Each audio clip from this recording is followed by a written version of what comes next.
Good morning friend. आज हम NO और एनसी के कॉन्सेप्ट को समझने की कोशिश करेंगे।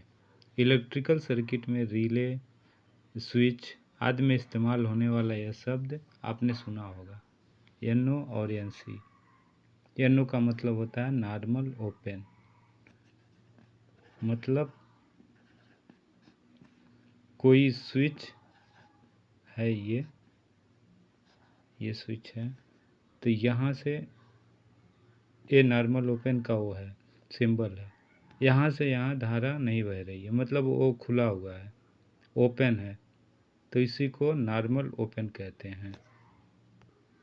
इस कंडीशन में यह सर्किट टूटा हुआ है, रेस्ट की पोजीशन में है। इसका उदाहरण के रूप में हम समझ सकते हैं, जैसे दरवाजे की घंटी होती है, तो इसका भी सर्किट सेम ऐसे ही होता है, नॉर्मल ओपन।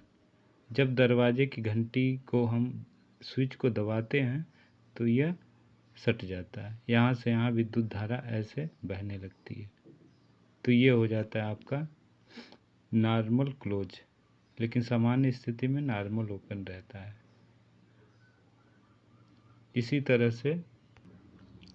तरह से एनसी में सामान्य स्थिति में सर्किट चालू रहता है, ऑन रहता है, विद्युत धारा एक सिरे से दूसरे सिरे पे बह रही होती है। जैसे ये इसका सिंबल है,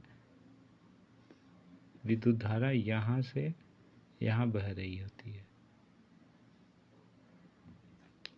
कनेक्ट रहता है एक दूसरे से।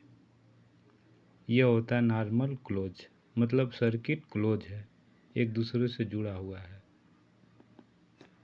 इसको उदाहरण के रूप में समझ सकते हैं, जैसे फ्रिज का डोर होता है, जैसे हम दरवाज़ा खोलते हैं तो लाइट जल जाती है, और दरवाज़ा जैसे ही बंद करते हैं तो लाइट बंद हो जाती है। ऐसी स्थिति में स्विच इस कंडीशन में होता है, जैसे दरवाज़ा खुला है तो ऐसे रहता है, और जैसे इस पिन पे डोर लगता है और ये सर्किट ओपन हो जाता है, इसका लीवर इधर आ जाता है और ओपन हो जाता है।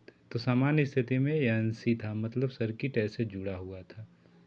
तो एनसी का मतलब नॉर्मल क्लोज, मतलब सर्किट जुड़ा हुआ है। एनओ का मतलब नॉर्मल ओपन, मतलब सर्किट ओपन है, जुड़ा हुआ नहीं है ऐसे।